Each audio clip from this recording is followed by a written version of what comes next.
श्रावण हा हिंदू धर्मात अत्यंत पवित्र मानला जाणारा महिना आहे आणि यामागे एक सुंदर आणि पौराणिक कथा देखील आहे। चला तर मग ती कथा ऐकूया आणि या महिन्याचे महत्त्व समजून घेऊयात। नमस्कार, मी मयुरी आणि आपण पाहतात मुंबई आउटलुक। पौराणिक कथेनुसार प्राचीन काळी समुद्र मंथनाची घटना घडली। देव आणि दानवांनी मिळून अमृत मिळवण्यासाठी क्षीरसागराचे मंथन केले। मंदार पर्वताला मंथन दंड आणि वासुकी नागाला दोरी बनवून हे मंथन केलं गेलं। या मंथनातून अमृताबरोबरच हलाहल नावाचे विषही निघाले, जे इतके भयंकर होते की त्यांनी विश्वाचा नाश होण्याची भीती निर्माण झाली।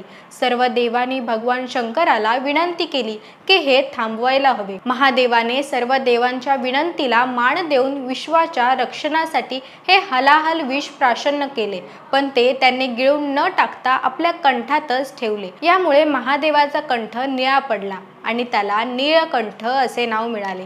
विषामुळे शंकराची त्वचा जळू लागली, तेव्हा सर्व देवांनी आणि माता पार्वतीने त्यांच्यावर गंगेचे पाणी, दूध आणि थंड पदार्थ अर्पण केलं। यामुळे शंकराला शीतलता मिळाली। ही घटना श्रावण महिन्यात घडली अशी मान्यता आहे। यामुळे या महिन्यात शिवलिंगावर जल अभिषेक, दुग्ध अभिषेक, बेलपत्र अर्पण करण्याची प्रथा सुरू झाली। श्रावण हा भगवान शंकराचा सर्वात प्रिय महिना मानला जातो। असे म्हणतात की या महिन्यात माता पार्वतीने शंकराला प्रसन्न करण्यासाठी कठोर तपश्चर्या केली होती आणि त्यांच्या कृपेने त्या शंकराची पत्नी बनल्या।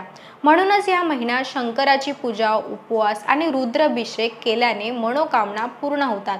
विशेषतः सोमवार, ज्याला आपण श्रावणी सोमवार असे म्हणतो, या दिवशी शिवभक्त उपवास करतात, शिवलिंगावर अभिषेक करतात आणि शिवमूठ अर्पण करत असतात। श्रावण महिना केवळ धार्मिकच नाही तर सामाजिक आणि पर्यावरण दृष्टिकोनातूनही महत्त्वाचा आहे। या महिन्यात पावसाळा असल्याने निसर्ग हिरवागार होतं आणि धान्य दान करण्याच्या प्रथेमुळे गरजूंना मदत होते।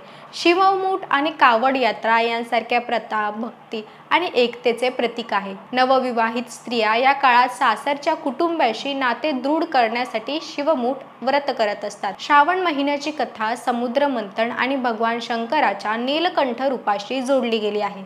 हा महिना भक्ती, तपश्चर्या आणि दान धर्माचा आहे। या काळात शिवलिंगावर जल अभिषेक आणि शिवमूठ वाहून आपण महादेवाचा आशीर्वाद मिळवू शकतो।